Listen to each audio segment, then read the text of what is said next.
trying to make some sense.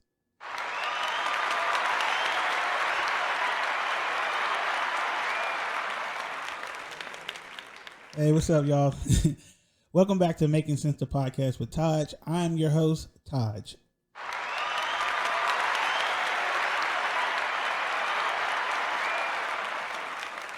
You're too kind. You're too kind. So,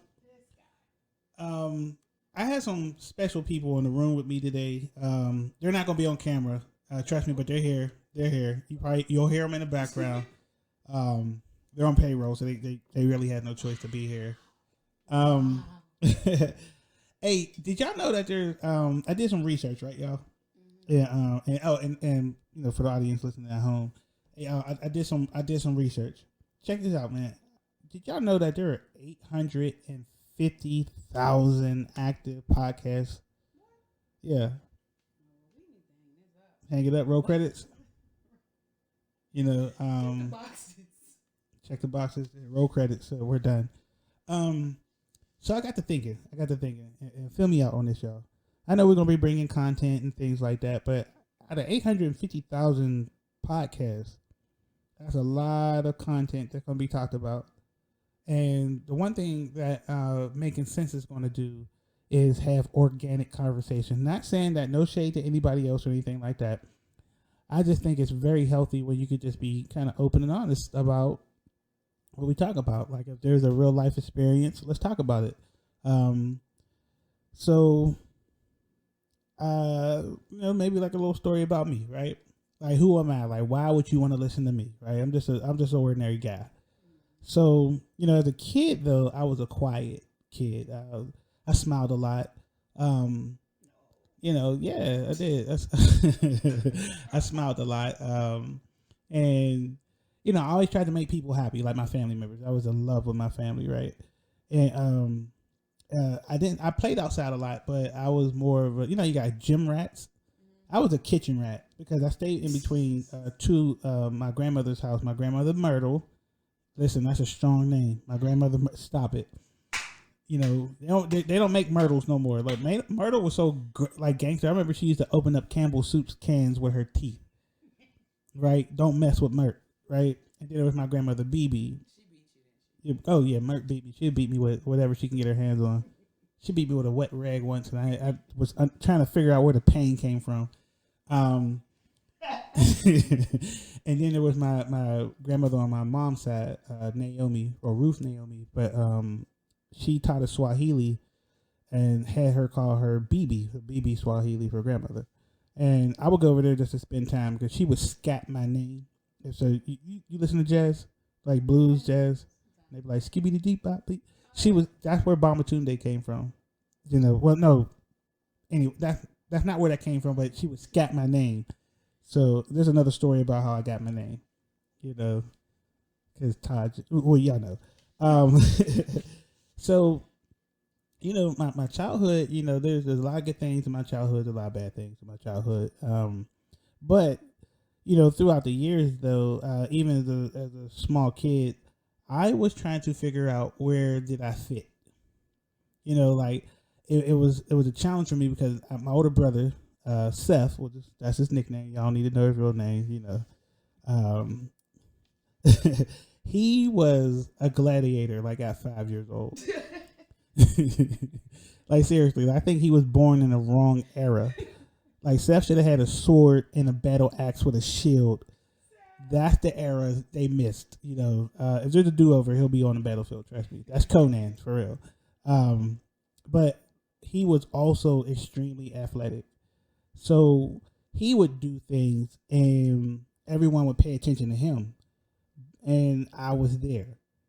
So while everybody was paying attention to him, I was trying to figure out me. Like, where do I fit in all of this?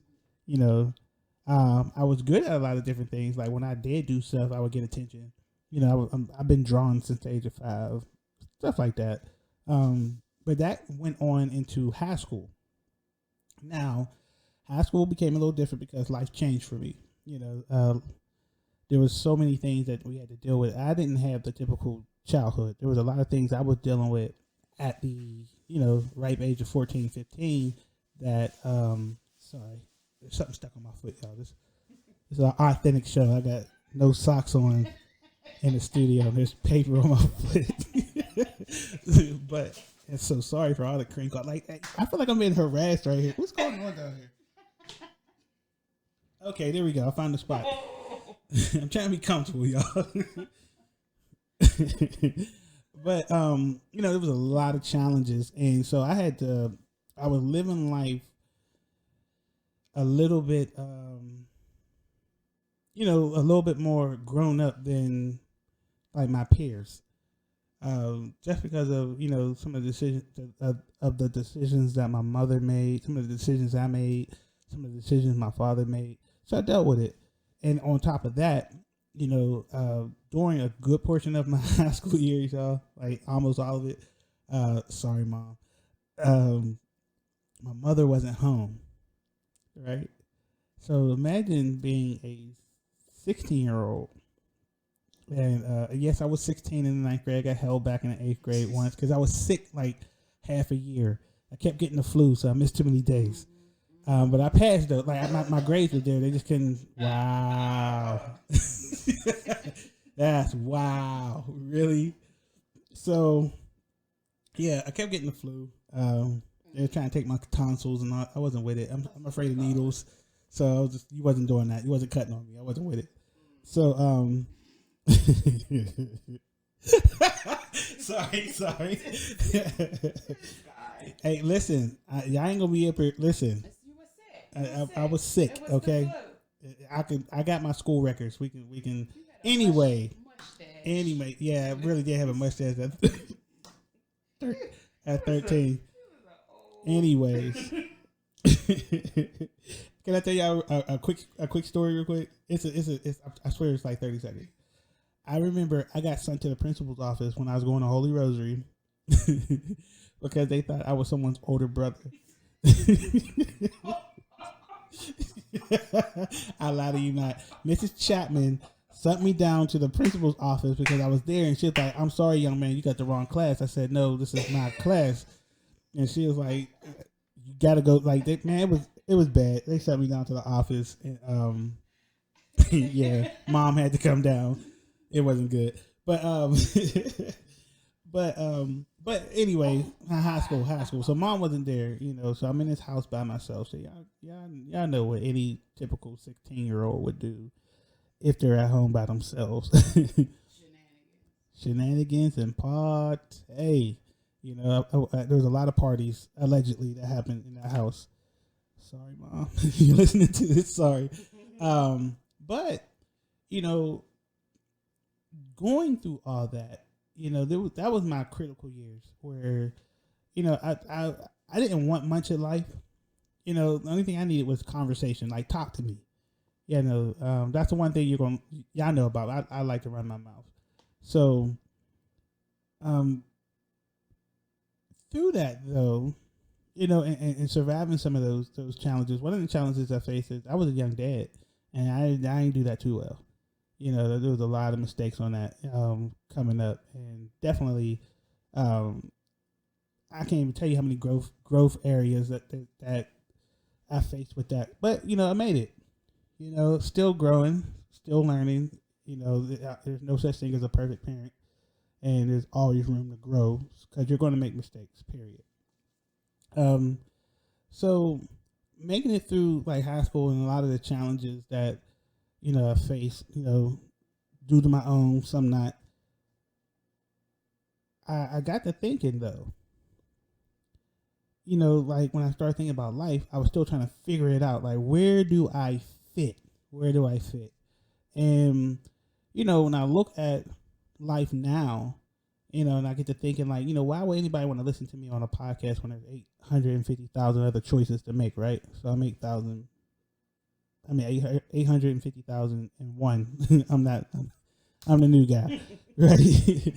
I got a lot to say. Like, I do like to run my mouth. Anybody you meet who knows me knows I like to talk. We can talk about whatever, right? But I think my why for doing this because I'm looking for me. I am looking for those who were like me. When you get to a point, because we're all walking this path, right? and we all start in these different points. But there comes a moment where it clicks, and you say, "Oh, now I'm living." Right? It clicked for me. I'll get to that. I'll get now. Well, it clicked for me once I had went into the once I graduated, and I already got kids here, and I'm still trying to figure out where I fit. How do I make sense of all this thing?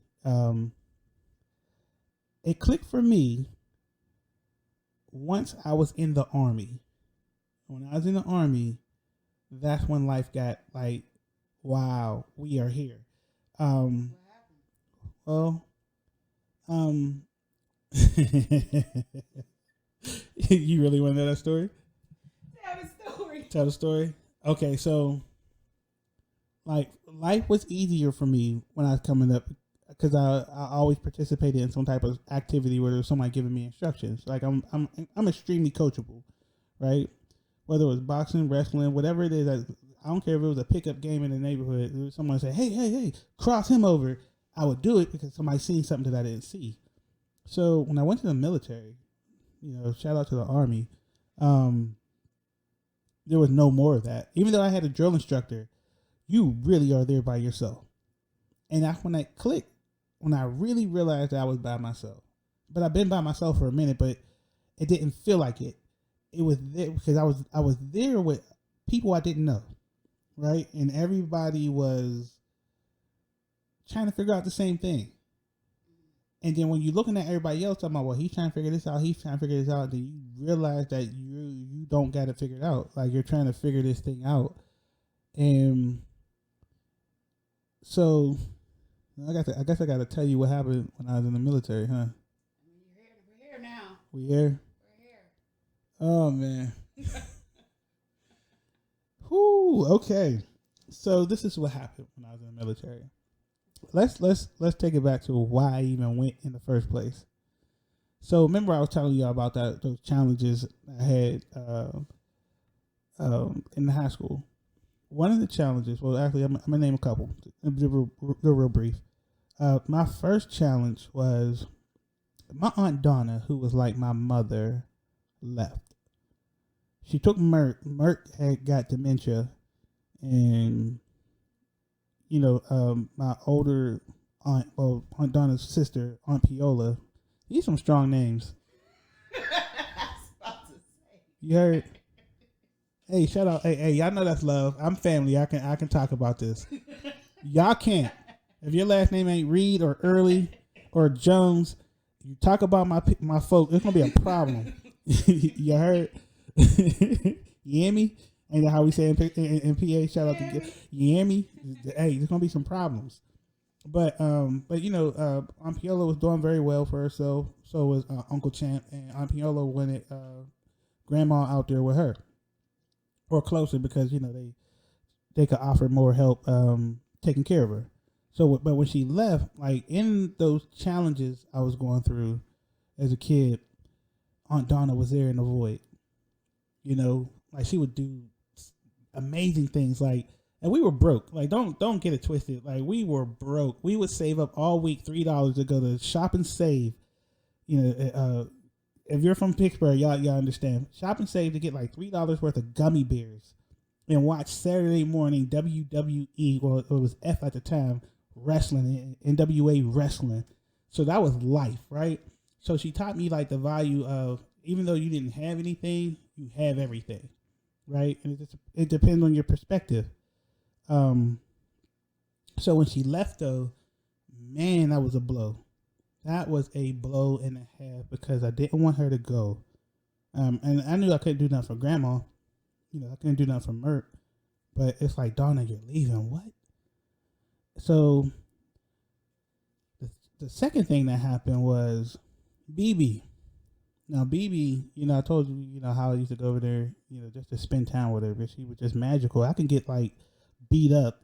And the moment I stepped foot in her house, she scat my name. I forgot I got dragged. Like, like I lost that fight. But you know what? Grandma here, so we good. BB got me. So, BB passed away.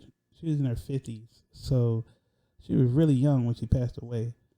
And everything from that moment changed. was a wrap. Like, wow, like, wait, Donna's not here, BB's gone. And then the last thing that happened was while what's that? 10th grade, Yusuf left. Seth left, and that destroyed me. That was that moment where we're just like, yo, he went to the military, and I ain't gonna lie, like I didn't speak to him for a long time, like I was mad. I was happy that he was doing something for himself, but I was mad that I was left alone. But I never got a chance to really dwell in that because I still had Michael and Kiki, my younger brother and sister. So I had to be something, so I had to, shoulder some things. So, those are those challenges. So come, what is that? 11th and a half. Yeah, 11th grade. Child number 2. Came. Child number 1 came when I was in 9th grade. Child number 2 was here. So graduation happened, and I'm thinking like, man, I got to take care of him. Like, I don't know what to do. I'm still trying to figure out this whole thing. Like, where do I fit? And then, around that time, or even slightly before that, me and used to start talking on the phone again. And I remember one day I was telling him, because I was working at Mickey D's, flipping them burgers on that pressure cooker, doing my thing, just so I can get a check. Trust me, I was still fouling up everything. I just stepped on that paper again. Still fouling up everything, right? And I remember he was saying, like, have you considered the military? And I'm sitting there thinking, like, I ain't never had no ambitions, admirations to go say, yes, sir, left, right, left, none of that to anybody, right?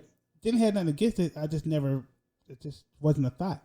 And then he told me how much he was making. And I was like, really? Is that, you don't have to pay for what they give you discounts? This is what we're doing? I thought, oh, okay. So I go and talk to his recruiter. And she's telling me, and she's actually losing me in that conversation. I'm sitting there like, yeah, nah, this really ain't gonna really work here. And then she said, oh, you got a kid, huh? She's like, yeah. I was like, yeah. I got 2. So what of it? And she was like, well, did you know that if you got a child and you enter into the military married, you can make almost $5,000 a month. And as soon as she said that, it was like, so, the person I was with at the time, I kind of looked at her, she looked at me, and I'm like, well, that's 5 stacks a month. So, we're going to be together anyway. So let's do this, right? And remember I told you, okay, so we're going to stop right there. Look. If I had to kind of, no, I ain't going to do that because I don't want to sound like I'm slamming anybody. I ain't going to do that. My producer's saying, don't do it. So, keep going. So, got married, and then I enlisted into the military. Now, I'm thinking life was going to be sweet, I think life was going to be sweet. And the moment I got there, first of all, I'm used to conflict. I'm very used to conflict, but it was way different. It was a different type. It was legalized conflict. You hear me? Like when we did our in processing, we did this thing. I think they still do it. I don't know. The military definitely has changed since the time I was in there. Where after you do your processing and you're going to your barracks where you're going to do your training, they put you on a cattle truck, right? So you're on this cattle truck, and I'm on this cattle truck. There are a couple hundred of us, like close to like 200-300 of us on the back of this cow truck, right? And everybody talking, and I'm sitting there like, this smells like cow. Like, is this a real cow truck? And people looking like, yeah. And I'm like, what? Wow. And So we're driving, and I remember it was, and another one of the challenges, that what's happening is going to led up to my like wow moment where life clicked. So it was during Memorial. It was a Memorial Day weekend. I'll never forget this because I didn't get in contact with nobody, right? And even like right before then, when I was at the airport, I'm at the airport by myself. Family took forever to get there. So literally, as I'm boarding the plane, that's when people showed up. And I got like a half a hug from everybody. Then I had to get on the plane, right? So I'm already taking this with me to the base of war on this cattle truck. And so we're driving like 15, 20 minutes. And we're out Fort Sill, Oklahoma, in the middle of nowhere. And I hear this voice. When this truck stops, you get out, you get in formation, and you don't say nothing. You shut your face. Chewy. I'm like, what is a Chewy? Are we Chewbacca? Like, what's going on? And like, I knew something was wrong. So y'all weak, right? I knew something was wrong because everybody had a face of fear.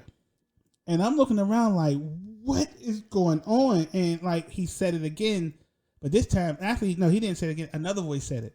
This voice was deeper, and this is when I knew I was in trouble. Like, excuse my language. It's like, what the hell did I sign up for? Like, what's going on here, right? So the cattle truck opens. Everyone like pours out. As we're coming out, there's literally like hundreds of drill sergeants. All right, there really wasn't hundreds. That was a over exaggeration. There was more like 70, right? But none of these people were small. They was all muscular, right? There was even like lady drill sergeants who looked like they would slam me. Like, so I'm terrified because I've never experienced that, right? They're all coming. They all got their brims low. They're all pointing at you, not with their fingers. They point at you with their whole hand, like you, and they're yelling. And they had like posture, and all their sleeves was rolled up real tight. So you seen their veins in their arms. And I'm sitting there like, wait a minute. I'm used to one-on-one combat. What is going on here? So we had to form like this formation. They told us to stack our bags a certain way, stand in a certain figuration and stand at attention or at one of the two. But they was yelling so much that I couldn't figure out what I'm supposed to do. So I looked like a bug that just got sprayed. Like I'm trying to escape. Like what's going on? And then when you messed up, they made you drop and do push-ups. And they ain't say drop and give me push-ups. They said beat your face. I'm like, I hit myself. I ain't gonna lie. It's like beat your face. I said what? Beat your face. I slapped myself 3 times. Like you know what I mean? Like. And they looking at me like, oh, we got one. And when they said that, 6 of them swarmed in on me. And they're yelling at me. And I'm crying like at this point, like, oh my God, what's going on? Like, and I'm doing push-ups. I'm from the hood, man. You ain't going to be making me cry like this. But that didn't even matter that day. I'm over there like, I'm getting smoked, man. Like, right? So, and fear, everything. I'm not at home. I'm like 1,000 miles away from home. Fort Sill, Oklahoma is in the middle of nowhere, right? And I think it's like close to 100 miles outside of Oklahoma City. So, but I'm there with a bunch of people who are like me, who don't know nothing. We're just trying to figure out where we fit. So the army was good. Let me just put that out there right there. I made the experience hard on myself because not knowing where I fit, and then my communication, I didn't have any. Like, and that was a difficult thing to endure. No one, like nobody, not even the person I was with at the time, I didn't hear from them. Matter of fact, I had got in trouble one night, and this is one of them ones. So I got in trouble this one night because I tried to fight a drill sergeant. I'll never forget his name, Drill Sergeant Harbin. I asked him to call home because I didn't hear nobody. It's been weeks. And I'm like, nobody, no mom, nobody, So you can imagine being so young and there's no one saying, there's no coaching, there's none of that. There's no familiar voices or anything. And so when he told me no, Y'all sure y'all want to hear the rest of the story? We're here now. We here now because excuse me, I burped. We're here.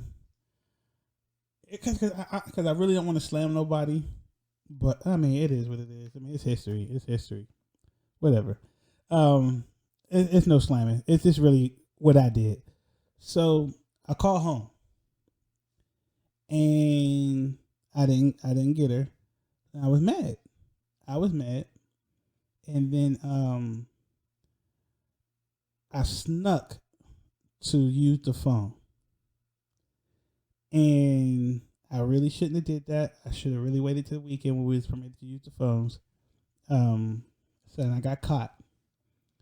But what made me mad is that when I called, I was able to speak to someone who was close to the person I was trying to reach, and they let me know that person was with someone else.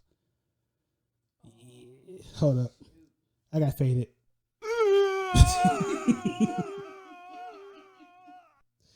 Right, like seriously, I felt like my whole effort was like you could just flush through. That was me swirling down, all the way down, plummet, right. So that was me down the drain, right? That's how I felt. I felt like I just literally got flushed away. So some time passed, right? So I was nearing the end of basic training, and this is where my decision making got me like in some serious trouble, because I had tried to actually no let me rewind. So I tried to fight Drill Sergeant Hartman, right?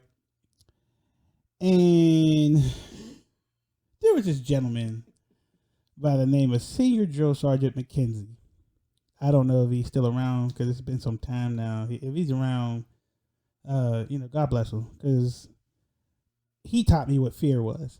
Now here's the thing: I ain't never feared a person on this planet. I was more fearful of what somebody would do, but I was never scared of an individual person. He is the only person I've met in my life that I was terrified of. Because first of all, he was built very irregularly, right? Typically, your legs are supposed to be longer than your arms, right?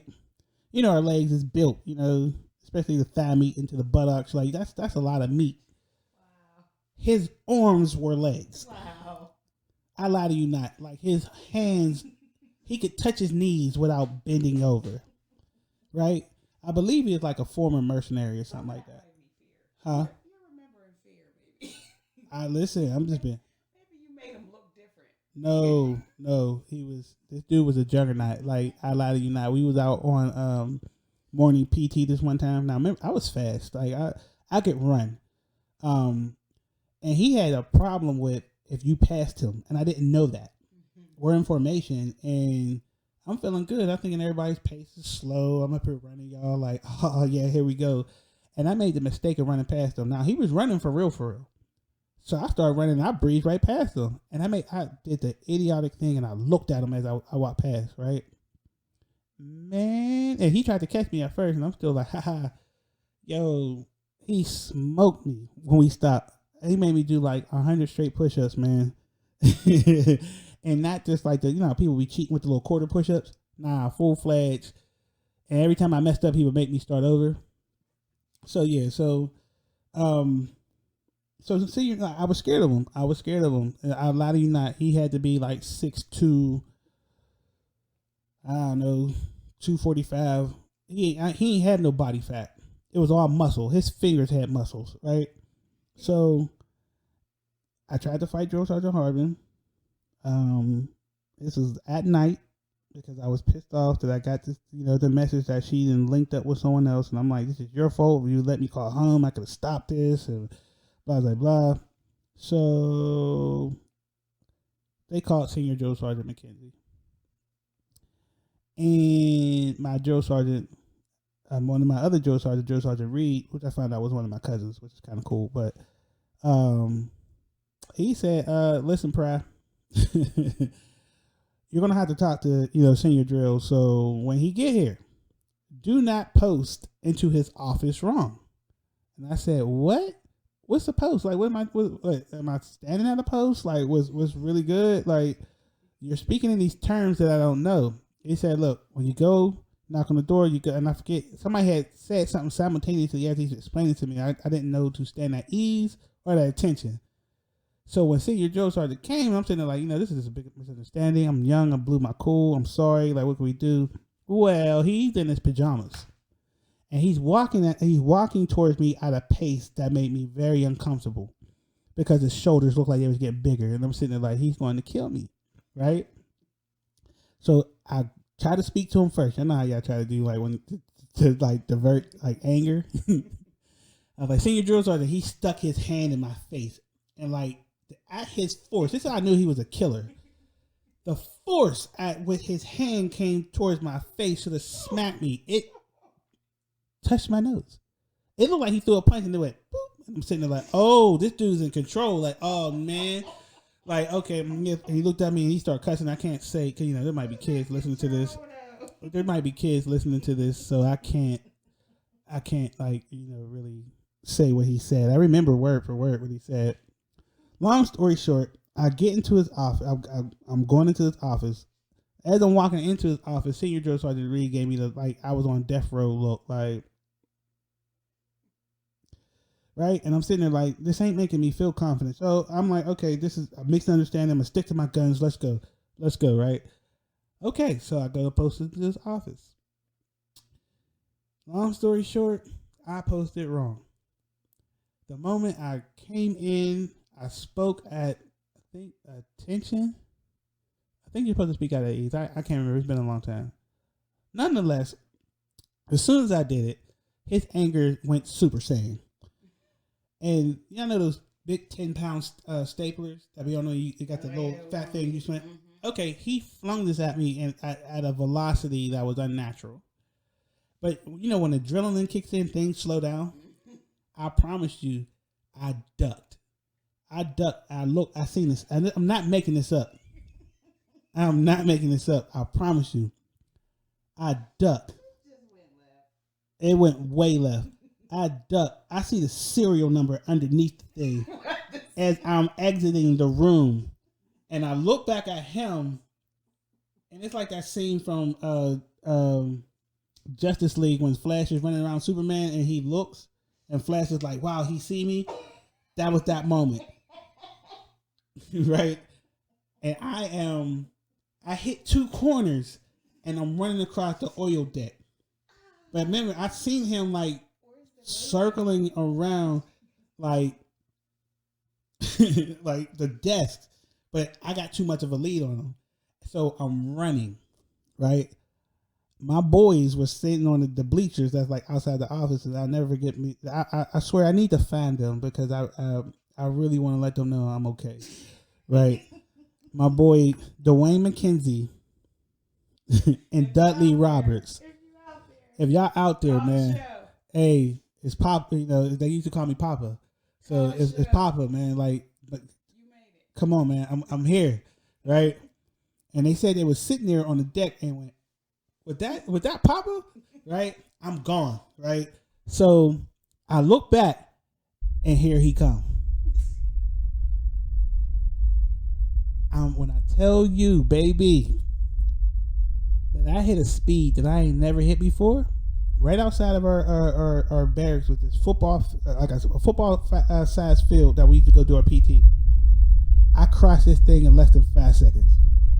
At the end of it, there was a hill, right? I make it to the hill and I turn around, and he just now touching the field. But he's starting to gain because he could run, right? So I ran down into the woods. Like, there's some woods, and I had to slide under this log. And I pulled down I had my hat on me. I pulled down, and when you're scared, you really start talking to God.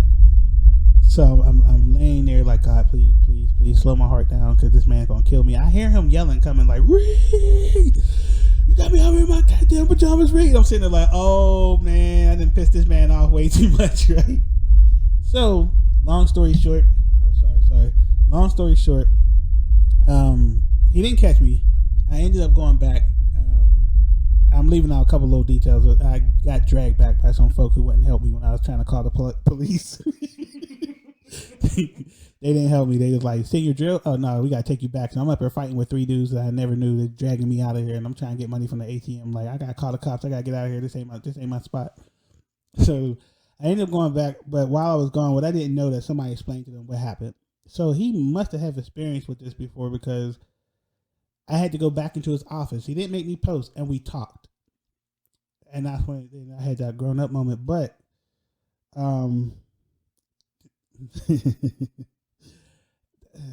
that's not the aha moment. The worst part's coming. The worst part's coming. Well, unfortunately, we don't have time for the worst. Well, let me tell y'all y'all what. Let me tell y'all this. We don't have time.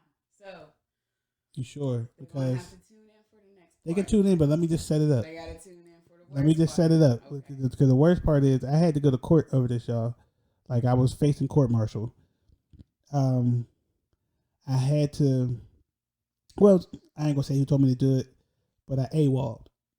You know what AWOL is? Yeah. Absent without leave. Yeah. I did that. That was so stupid. I would never tell anybody to do that because there was ways to handle that, and I had to go back and I had to fix the whole situation, which I did, and I did my, I served out what I signed up for. But long story short, I make it to AWOL, and they knew I was gone. Right? They knew I was gone. All right, so look, make sure y'all tune in so I can finish that out for you guys, because that was crazy. Yo, my staff ain't, man. They up here weak, man. I wish y'all could see it. I'm gonna turn the camera around so y'all can see. Like they're over in the corner laughing, she laughing, he laughing. I'm laughing. All right, man. So tune in next time. Make sure you subscribe. I'll post the links or whatnot. So yeah, be well. We're still dealing with the pandemic, y'all. Wash them hands, sanitize, social distance. And, treat the thing like you don't trust nobody. And until next time.